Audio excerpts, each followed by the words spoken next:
Hello everyone, welcome to class number 42 of the chapter Data Structures. So आज की class का हमारा discussion का टॉपिक है traversing a circular linked list.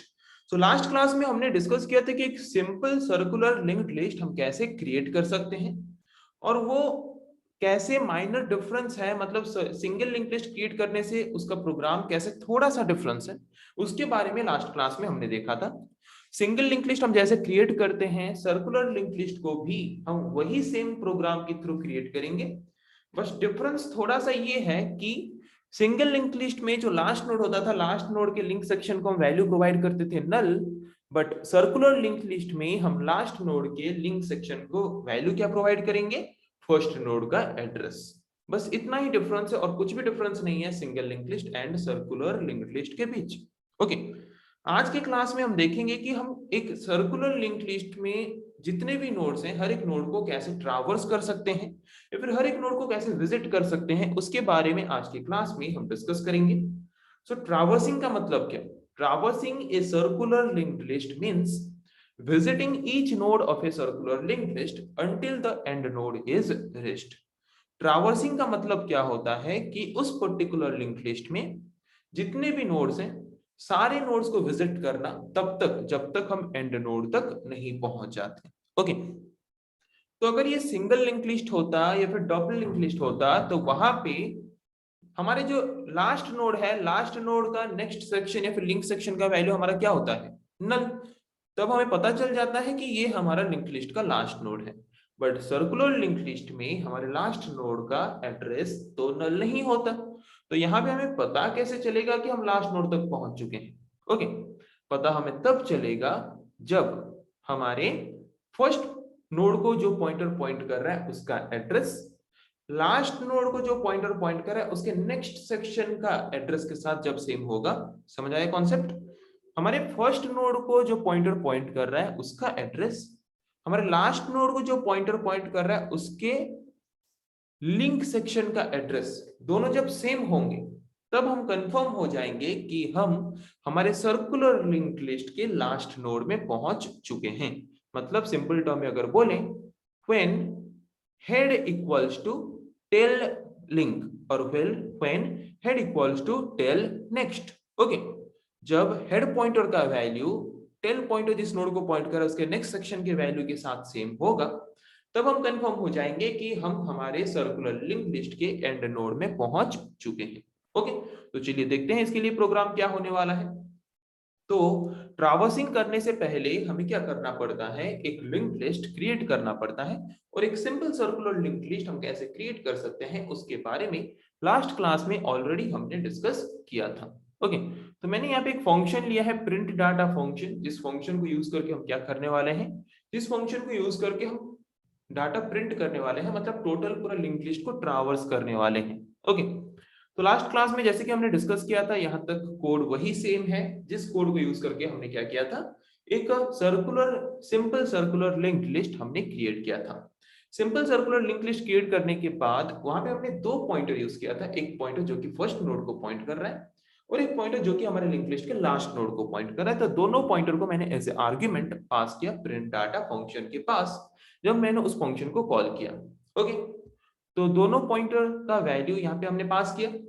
तो फर्स्ट पॉइंटर जो कि पॉइंट कर रहा है हेड पॉइंटर जो कि फर्स्ट नोड को एंड टेल पॉइंटर जो कि पॉइंट कर रहा है लास्ट नोड को. ओके, तो पहले हम क्या करेंगे, चेक करेंगे कि हेड पॉइंटर का वैल्यू नल तो नहीं है. अगर हेड पॉइंटर का वैल्यू नल है इसका मतलब हमारा लिंक लिस्ट एम्प्टी है, लिंक लिस्ट में कोई भी नोड अवेलेबल ही नहीं है. ओके, अगर हमारा हेड पॉइंटर का वैल्यू नल नहीं है तो वो क्या करेगा, इस कंडीशन से सीधा जंप करके इधर आ जाएगा और एक पॉइंटर हमने यहाँ पे लिया है PTR pointer. Okay, PTR pointer को हमने बाय डिफॉल्ट असाइन किया नल, फिर हमने पीटीआर पॉइंटर को असाइन किया हेड पॉइंटर का वैल्यू. ओके, तो पीटीआर पॉइंटर को पहले हमने क्या असाइन किया, नल, फिर पीटीआर पॉइंटर को हमने असाइन किया हेड पॉइंटर का वैल्यू, ताकि वो क्या करे, वो ट्रैवर्स करे हर एक नोड को बिगिनिंग से एंड नोड तक. ओके, तो ट्रैवर्स कैसे करेगा, उसको पता कैसे चलेगा पीटीआर पॉइंटर को कि हम लास्ट नोड तक पहुंच चुके हैं. ओके, जैसे कि मैंने क्या बोला कि जब पीटीआर पॉइंटर का वैल्यू, ओके, मतलब पीटीआर पॉइंटर का वैल्यू जब हमारे लास्ट नोड के लिंक सेक्शन के वैल्यू के साथ सेम होगा, तब हमें पता चल जाएगा कि हम हमारे लिंक्ड लिस्ट के लास्ट नोड में पहुंच चुके हैं। ओके, तो यहाँ पे आप देख सकते हो कि अभी पीटीआर पॉइंटर जिस नोड को पॉइंट कर रहा है उसका एड्रेस टेल पॉइंटर जिस नोड को पॉइंट कर रहा है उसके नेक्स्ट सेक्शन के एड्रेस के साथ सेम है। ओके, तो यहाँ पे आपके दिमाग में क्वेश्चन आ रहा होगा, यहाँ पे तो लूपिंग का कंडीशन शुरू से ही गलत हो रहा है, तो इसीलिए हम यहाँ पे व्हाइल लूप के बदले क्या यूज करते हैं, डू व्हाइल लूप, ताकि फर्स्ट टाइम जब हमारा कंडीशन गलत हो तब भी वो क्या करे, एग्जीक्यूशन करने में हमें अलाउ करे। ओके, उसके बाद नेक्स्ट टाइम जब कंडीशन गलत होगा तब वो लूपिंग को टर्मिनेट कर देगा। डू व्हाइल लूप में क्या होता है कि अगर हमारा कंडीशन गलत है तब भी वो हमें अलाउ करता है एक बार क्या करने के लिए, ब्लॉक ऑफ स्टेटमेंट को एग्जीक्यूट करने के लिए। जैसे कि आप यहाँ पे देखो तो समझ आ जाएगा, अगर मैं व्हाइल लूप स्टार्टिंग में ही यूज करता यहाँ पे और उसके अंदर कंडीशन प्रोवाइड करता तो वो पहले क्या करता, कंडीशन को चेक करता। अगर कंडीशन को चेक करता तो यहाँ पे पीटीआर पॉइंटर का वैल्यू हमारे टेल पॉइंटर जिस नोड को पॉइंट कर रहा है उसके नेक्स्ट सेक्शन के वैल्यू के साथ सेम है, तो हमारा कंडीशन शुरू से ही क्या हो जाता, शुरू से ही हमारा कंडीशन गलत हो जाता।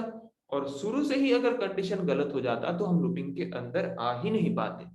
ओके, तो इसीलिए हमने यहाँ पे यूज किया do while loop. Do while loop में क्या होता है, वो बिना कंडीशन चेक किए पहले उसके अंदर जो ब्लॉक ऑफ स्टेटमेंट्स हैं उसको एग्जीक्यूट करता है।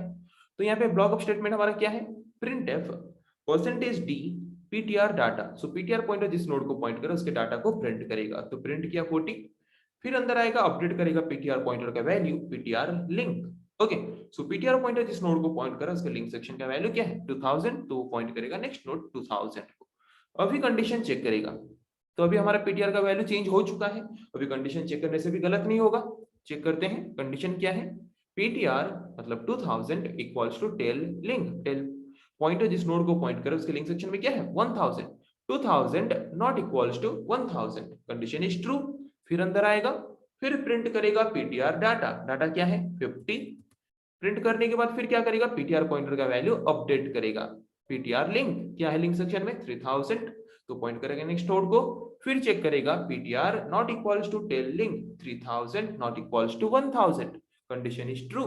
फिर जाएगा ऊपर, फिर एग्जीक्यूट करेगा उसके अंदर का block of statement, ptr data क्या है 60, प्रिंट करेगा 60, फिर अपडेट करेगा ptr पॉइंटर का value ptr link. ptr pointer जिस नोड को पॉइंट कर रहा है उसके लिंक सेक्शन का वैल्यू क्या है 1000, तो फिर पॉइंट करेगा फर्स्ट नोड को। अभी चेक करेगा ptr not equals to tail link, ptr का वैल्यू भी 1000 और टेल पॉइंटर जिस नोड को पॉइंट करा उसके लिंक सेक्शन का वैल्यू भी 1000, तो यहाँ पे लूपिंग टर्मिनेट। और जब लूपिंग टर्मिनेट हुआ तब आप देख सकते हो कि हम हमारे लिंक लिस्ट के सारे नोड को विजिट कर चुके हैं। ओके, और सारे वैल्यूज को हम यहाँ पे प्रिंट कर चुके हैं। तो पता चला कि कैसे एक सर्कुलर लिंक लिस्ट में हम ट्रैवर्स कर सकते हैं, जिसके बारे में आज के क्लास में हमने डिस्कस किया। नेक्स्ट क्लास में हम डिस्कस करेंगे ऐसे और कुछ टॉपिक्स के बारे में। आज के लिए इतना ही, थैंक यू।